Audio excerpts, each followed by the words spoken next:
But me and Brittany didn't never end off on the best of terms just because of one particular incident. I saw Brittany, you know, a few times here and there throughout high school, but it wasn't until 11th grade that we actually were in the same classes together. Well, not classes, one particular class, I don't know why I said that. And I mean, it's not like I was like, oh yeah, Brittany, because at that time I had a girlfriend anyway, so, you know, it'd be weird of me to, you know, be crushing on a girl while I have a girlfriend. I don't think my girlfriend at the time would have appreciated that, but whatever. We just finished our exam for our physical science class, and I'm just, you know, sitting there, and I start doodling on my paper, like super lovey-dovey stuff to my girl about my girlfriend at the time, you know, because this is me at I think 16, so it's one of those things where it's like, oh, I'm super in love, I'm gonna marry this girl, she's like my world. I know it's in retrospect just disgusting. I hate that I was so like overly lovey-dovey towards this particular girlfriend, but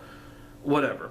I digress. So basically I was just doodling, drawing hearts and shit, like got this particular girlfriend's name written in the heart or whatever. But somehow the paper kind of slipped off my desk and it kind of slid between Brittany and this other girl.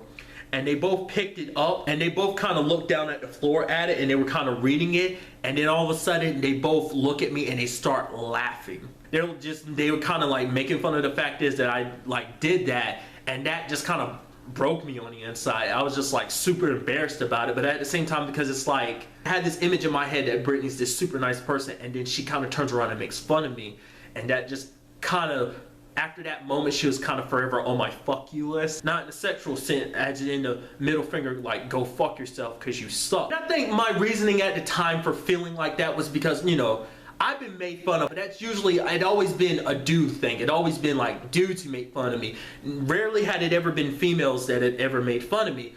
Maybe there were girls that had made fun of me in the past, but they were probably, if they did, they probably kept it to themselves. They didn't like vocalize it like some people. But her like vocally laughing at me like out loud like that, it just kind of hurt. It kind of hit me harder than it would like if a guy made fun of me. If a guy makes fun of me, it's just like whatever. But when a girl does, it just, especially her, because I had a crush on her and I liked her and thought she was a nice person, that hit me a different way. I mean, in retrospect, looking back on it, it was like a trivial thing to kind of get like all uppity about, but that's just how it was. So yeah, that was basically how the Britney saga ended.